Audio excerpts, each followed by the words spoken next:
Hey there, this is Pranshu Verma, and this is our next lecture on electrostatics. It is lecture 2 on electrostatics, and in the previous lecture we have already studied about the basic information of electrons and how it behaves when it is static. We know the charge of electron, we know the mass of electron, what is the unit of charge, what is definition of charge, और अपन लोगों ने induction भी पढ़ा कि induction को ऊपर ऊपर से कैसा होता है, और अपना ने एक बहुत इंपॉर्टेंट फंडा भी पढ़ा था क्वांटाइजेशन का, जिसके हिसाब से फॉर्मूला क्या था, Q equal to n e. Okay, today in our class we have going to start about the Coulomb's law. ओके, आज हम लोग बहुत इंपॉर्टेंट चीज़ है भाई, आज जो ये चैप्टर है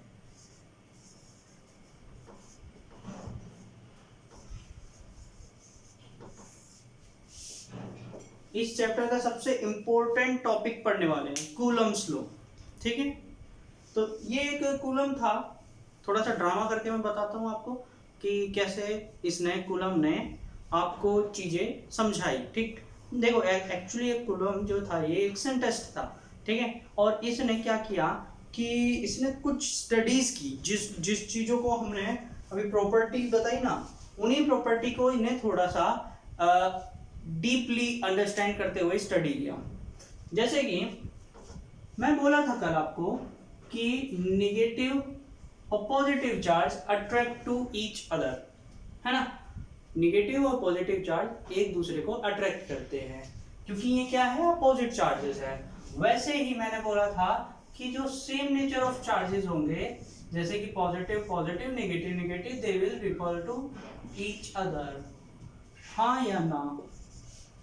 I did say this, है ना, I did say this. तो मैंने ये बोला था आपको कि भाई ऐसा होता है. ठीक, हमने मान लिया, आप लोगों ने भी मान लिया, चलिए मैंने भी मान लिया, लेकिन कूलम ने इसमें भी कुछ सोचा. उसने क्या सोचा कि रिपल्शन कर रहे हैं, अट्रैक्शन कर रहे हैं, इसका मतलब फोर्स है. इसका मतलब क्या है, फोर्स है. फोर्स का मतलब क्या है भाई, फोर्स क्या कहता है, फोर्स यदि कोई चीज, कोई बॉडी मूव कर रही है, कैसा भी मूवमेंट हो वो, ठीक है, if there is a body is in motion then there is a force. ठीक, तो यहाँ पे भी बात वही है कि यदि ये दो बॉडीज एक दूसरे की तरफ अट्रैक्ट हो रही हैं, इसका मतलब ये मोशन करेंगी या मोशन करना चाहेंगी. ये दोनों बॉडी, ये दोनों पेयर, ये क्या करना चाहेंगे, ये एक दूसरे से दूर जाना चाहेंगे. इसका मतलब मूव करना चाहेंगे, एक दूसरे के रेस्पेक्ट में मूव करना चाहेंगे. इसका मतलब इन पे फोर्स लग रहा है. समझ में आया, समझ में आया. यहां से उसने सिस्टम निकाला फोर्स का, और ये जो फोर्स था ये चार्जेस के बीच में लग रहा है. किसके बीच में लग रहा है, चार्जेस के बीच में लग रहा है. इसीलिए इस फोर्स का नाम दिया गया इलेक्ट्रोस्टैटिक फोर्स. इस फोर्स को क्या बोला गया, इलेक्ट्रोस्टैटिक फोर्स.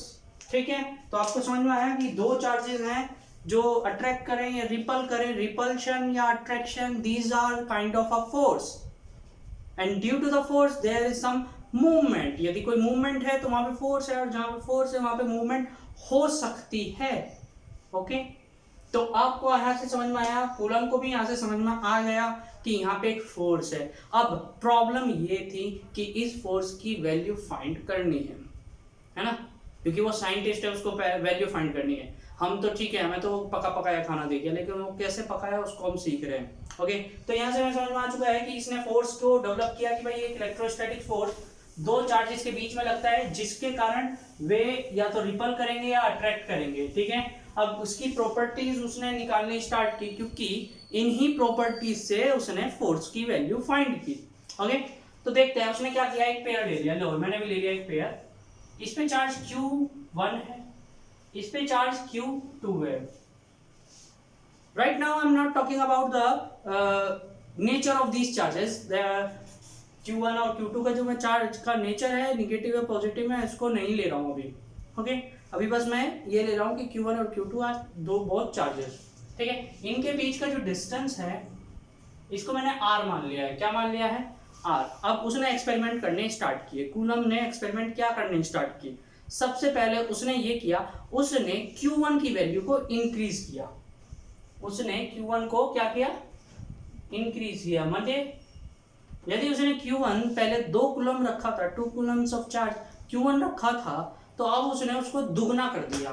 क्या कर दिया? दुगना कर दिया, मतलब 4 कूलम कर दिया। तो क्या हुआ, उसने जब अब इन दोनों के बीच में लग रहा जो फोर्स था उसको कैलकुलेट करने की कोशिश की, तो वो भी दुगना हो गया था। वो भी क्या हो गया? वो भी दुगना हो गया। यहां से उसने एक कंक्लूजन निकाला कि जो ये इलेक्ट्रोस्टैटिक फोर्स लग रहा है ये डायरेक्टली प्रोपोर्शनल है Q1 के। ये डायरेक्टली प्रोपोर्शनल है Q1 के। अब हालांकि उसने और भी स्टेप में बोल सकता हूँ कि उसने क्या किया, Q1 को डिक्रीज भी किया। जैसे ही डिक्रीज किया उसने 2 से उसको 1 कर दिया, मतलब आधा कर दिया, तो फोर्स भी आधा हो जाएगा। तो उससे उसकी क्लैरिटी हो गई कि ये Q1 जो है डायरेक्टली प्रोपोर्शनल है। मतलब Q1 को मैंने दुगना किया तो फोर्स दुगना, Q1 को मैंने आधा किया तो फोर्स भी आधा। That means they are equally directly proportional to each other. उसके बाद उसने Q2 के ऊपर भी यही एक्सपेरिमेंट किया। ठीक है, Q2 के ऊपर भी उसने क्या किया, यही एक्सपेरिमेंट किया। Q2 को भी दुगना किया और Q2 को फिर आधा किया। तो दोनों में उसने यही देखा कि जो फोर्स था Q2 के दुगना करने पर फोर्स दुगना हो गया, Q2 के आधा करने पर फोर्स आधा हो गया। यहां से भी उसको समझ में आया कि फोर्स जो है वो Q2 के भी डायरेक्टली प्रोपोर्शनल है। ठीक है, तो उसने बोला कि इनको अलग अलग बोलने से बेहतर है कि बोलो कि force is directly proportional to the multiplication of both charges. जो दो चार्जेस हैं उनके मल्टीप्लिकेशन, उनके मैग्नीट्यूड के मल्टीप्लिकेशन के डायरेक्टली प्रोपोर्शनल है फोर्स। ये उसने फर्स्ट कंक्लूजन निकाला। अब दूसरा कंक्लूजन क्या निकला? ठीक है, देखो उसने क्या करा, उसने इस बीच की जो डिस्टेंस है r, ठीक है, इस r को इंक्रीज कर दिया। इसको क्या कर दिया? इंक्रीज कर दिया। इसको इंक्रीज कर दिया 2 टाइम्स। मतलब यदि 10 सेंटीमीटर थी, ओके, तो अब इसको 20 सेंटीमीटर कर दिया। ठीक है, मतलब दुगना कर दिया। तो क्या हुआ, उसने देखा जो फोर्स है वो दुगना या आधा नहीं हुआ। वो दुगना नहीं हुआ, मतलब डायरेक्टली प्रोपोर्शनल नहीं है, ना ही आधा हुआ। मतलब r को दुगना करूंगा तो फोर्स आधा हो जाएगा, इसका मतलब डायरेक्टली इनवर्सली प्रोपोर्शनल भी नहीं है। ये भी क्लियर हो गया। लेकिन उसने देखा कि जो फोर्स था, मैं यदि r को दुगना कर रहा हूं तो फोर्स क्वार्टर हो जा रहा है। क्वार्टर का मतलब 1/4, 1/4 मतलब 25%। ठीक है, मतलब उसने कंक्लूजन यहां से निकाला, एक्सपेरिमेंट्स किए, ठीक है, उसने कंक्लूजन निकाला कि जो फोर्स है वो इनवर्सली प्रोपोर्शनल है r स्क्वायर के। जो डिस्टेंस है उसके स्क्वायर के इनवर्सली प्रोपोर्शनल है फोर्स। ठीक है, अब उसकी सारी काम धाम हो चुका था, लेकिन उसने कुछ चीजें भी छोड़ दी थी, उसको बाद में देखेंगे। जो उसने किया, फिलहाल हमने यहाँ तक कैलकुलेशन निकाल लिया। उसने 2 चीजों का कंक्लूजन किया। उसने एक तो किया हमारे चार्जेस का। उसने बोला कि Q1 Q2 are directly proportional to the force, electrostatic force, and the radius is inversely, या distance between the charges is square inversely proportional to the force। तो यहाँ से सेकंड टर्म्स भी लिख देता हूँ मैं, force is inversely proportional to the r square। अब जैसे ही हम फिजिक्स में करते हैं, हम क्या करते हैं फिजिक्स में, हम दोनों को मिला देंगे। तो ये बोलेंगे force is proportional to Q1 Q2 upon r square। ठीक है, अब भाई कूलम ने ये काम कर दिया। इस काम को करने के बाद उसने एक्सपेरिमेंट्स किए, कई सारी चार्जेस को बदले उदले, क्योंकि उसको ये प्रोपोर्शनैलिटी साइन हटाना था और एक वैल्यू, एक कांस्टेंट लगाना था। तो उसने क्या किया, Q1 को 1 कूलम रखा, Q2 को 1 कूलम रखा, R को 1 मीटर रखा। यदि ऐसा करेंगे तो जो फोर्स की वैल्यू आएगी वो एक कांस्टेंट होगी, हाँ या ना? ऐसा करने पर उसकी जो फोर्स की वैल्यू है वो 9 × 10⁹ आई। कितनी आई? 9 × 10⁹ 9, इसकी यूनिट भी है, फिलहाल तो फोर्स है तो ये न्यूटन आएगी। ओके, यही क्या हो गया आपका प्रोपोर्शनैलिटी कांस्टेंट, इसको उसने बोल दिया के, और बोला फोर्स का फॉर्मूला है के into Q1 Q2 upon are square, जहाँ पे के की वैल्यू आपको साफ दिख रही है, क्या है 9 इंटू 10⁹, और इसकी यूनिट क्या होगी, वो होगी न्यूटन मीटर स्क्वायर पर कूलम स्क्वायर। ठीक है, और यूनिट हम कैसे बनाने वाले हैं, बड़ा आसान है यूनिट बनाना, आपको आता होगा। देखो के है, के की वैल्यू क्या हो जाएगी, force into radius upon Q1 into Q2, cross multiply this दोनों भी, है ना। तो यहां से आपको समझ में आ रहा होगा, फोर्स की unit newton metre square, coulomb coulomb coulomb square, this is the unit of K. समझ में आया।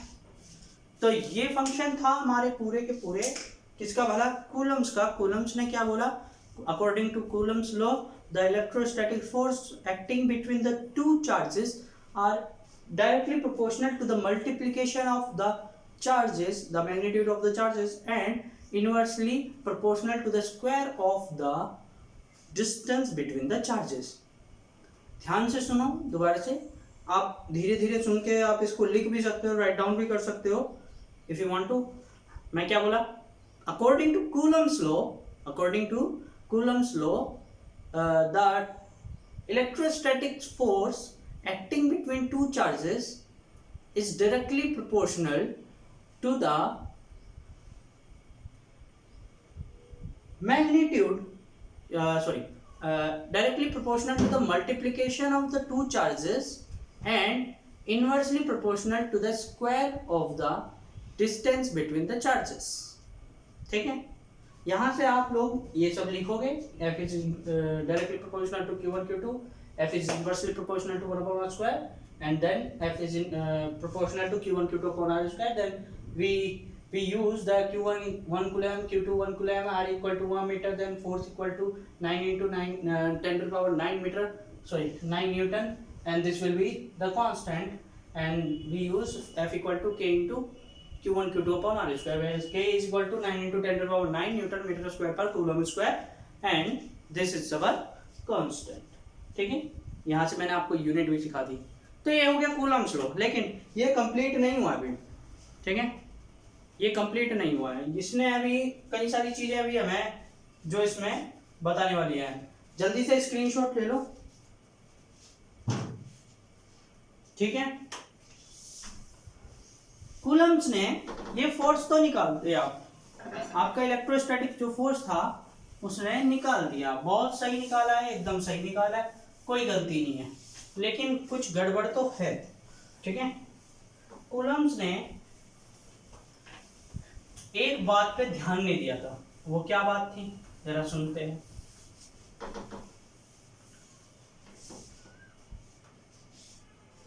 जो स्टडी कूलम्स ने की, ये सारी की सारी जो आपने Q1 Q2 देखा, आर स्क्वायर देखा, या जो उसने K की वैल्यू निकाली, स्पेशली K की वैल्यू जो उसने निकाली, वो जो निकाली थी उसने, वो निकाली थी वैक्यूम में। कहाँ निकाली थी, वैक्यूम में, वैक्यूम के लिए निकाली थी।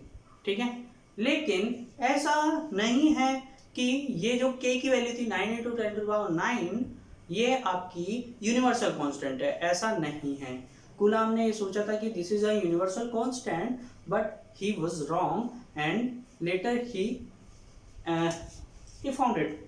ठीक, तो इस k की वैल्यू 9 into 10⁹ ये कांस्टेंट नहीं है, और इसका एक फॉर्मूला अलग से साइंटिस्ट लोगों ने बाद में इजाद किया, जिसकी वैल्यू थी 1/4 पाई एप्सिलॉन नॉट। क्या वैल्यू थी इसकी, k की 1/4 पाई एप्सिलॉन नॉट, जहां पे ये एप्सिलॉन नॉट था परमिटिविटी इन स्पेस। अभी मेरे से ये मत पूछना कि ये परमिटिविटी इन स्पेस क्या है, क्योंकि इसके बारे में जो डिस्कशन आता है वो मैग्नेटिज्म में आता है, आपके जो चैप्टर आगे के हैं उनमें आएगा। फिलहाल बस इतना जान लो, परमिटिविटी इन स्पेस का मतलब केवल इतना है कि आप यहाँ से परमिशन की बात कर रहे हो कि किसी मीडियम में इलेक्ट्रोस्टैटिक फोर्स कितनी इजी तरीके से परमिशन ले सकता है फोर्स लगा सकता है। ठीक है, देखो हर चीज ऑब्स्ट्रक्शन लगाती है। ठीक है, हर चीज ऑब्स्ट्रक्शन लगाती है। स्पेस में ऑब्स्ट्रक्शन नहीं होता क्योंकि वहां पे क्या है, वैक्यूम है, उसमें कोई मीडियम नहीं है जो आपको ऑब्स्ट्रक्शन दे। तो वहां पे इस के की वैल्यू एप्सिलॉन नॉट की वैल्यू अलग है। लेकिन मैं यदि वाटर की बात करने लग जाऊं या दूसरे अदर मीडियम्स की बात करने लग जाऊं तो वहां पे इसकी वैल्यू कुछ और हो जाती है। ठीक है, यही बात कूलम्स ने नहीं सोची थी कि भाई स्पेस में मैंने किया है, मैं पानी में करके देखूं या मैं और चीजों की जगह करके देखूं। तो यहाँ से हमें साइंटिस्ट लोगों ने बताया कि इस के की वैल्यू होती है 1/4 पाई एप्सिलॉन नॉट, जहाँ पे एप्सिलॉन नॉट है परमिटिविटी इन स्पेस। क्या है, परमिटिविटी इन स्पेस, और एप्सिलॉन क्या हो सकता है, परमिटिविटी।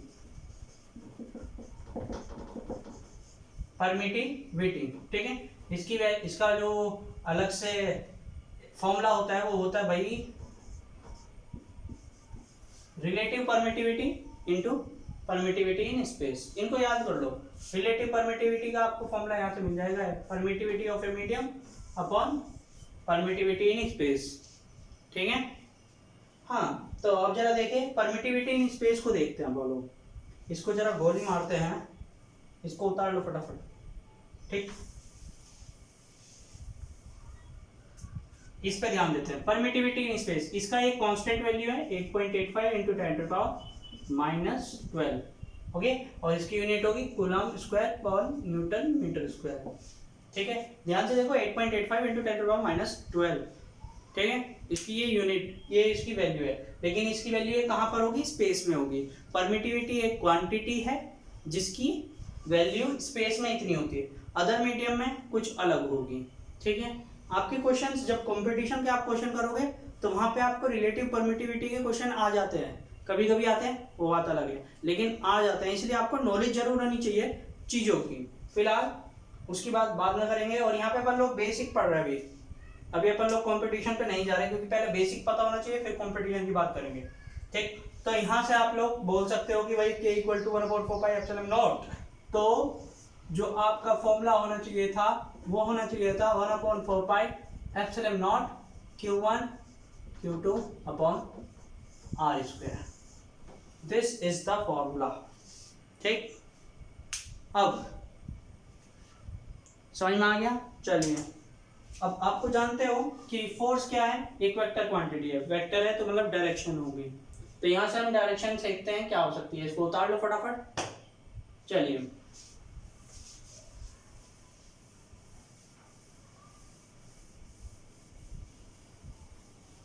कुछ चीजों को और ऑब्जर्व करते हैं, कूलम्स लॉ को एंड करते हैं। देखिए कूलम ने बहुत सारी चीजें और देखी थी, इसके अलावा और चीजें भी देखी थी। जैसे उसने क्या देखा कि यदि पॉजिटिव नेगेटिव चार्ज है तो अट्रैक्ट टू ईच अदर। ठीक है, और यदि सेम चार्जेस है, पॉजिटिव पॉजिटिव ले रहा हूं तो दे will ripple each other. In every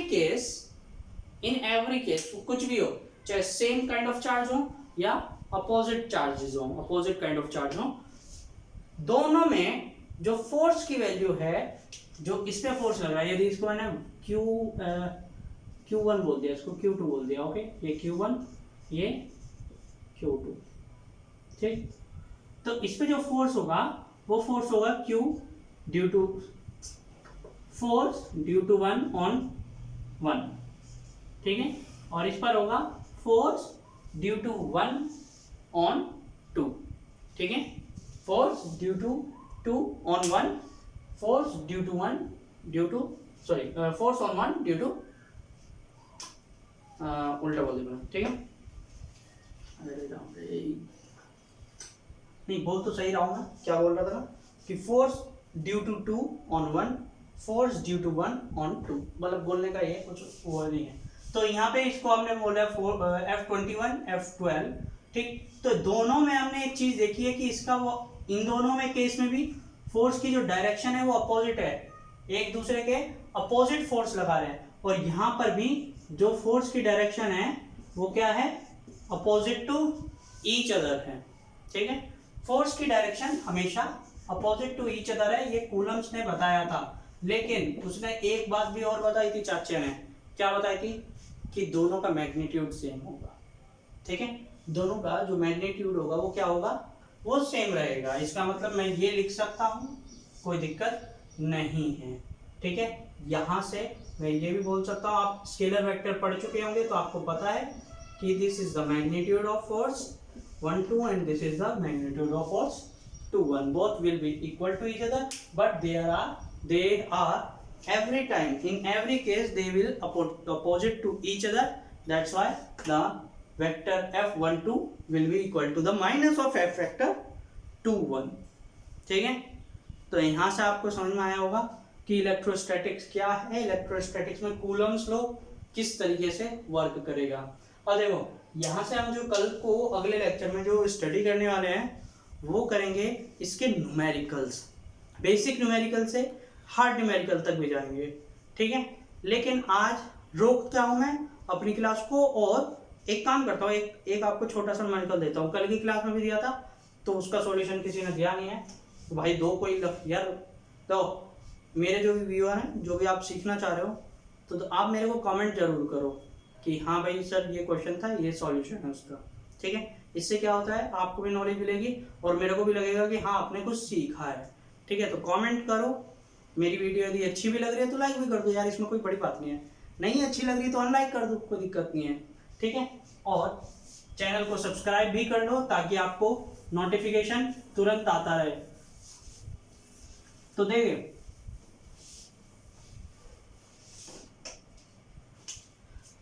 एक क्वेश्चन, छोटा सा क्वेश्चन है, कोई बड़ा क्वेश्चन नहीं है, बहुत आसान क्वेश्चन दे रहा हूँ, बच्चों वाला क्वेश्चन है। दो चार्जेस हैं, Q1 equal to 10 coulomb, Q2 equal to 5 coulomb, both are separated by a distance of 20 centimetre, ठीक है। Find the electrostatic force between them, ठीक है। आसान क्वेश्चन इसलिए दिया है ताकि आप कर पाओ। कल के लेक्चर में हम लोग इसको और एलोबरेट करेंगे और कुछ अच्छे न्यूमेरिकल कराने वाला हूँ मैं कुछ जेई के न्यूमेरिकल कराने वाला हूँ आपको, ठीक है। जेई मेंस के, जेई एडवांस के भी कुछ क्वेश्चन मैं सोचूंगा कराने की, नहीं तो अगले लेक्चर में कराऊंगा उससे, ठीक है। फिलहाल के लिए थैंक यू एवरीवन।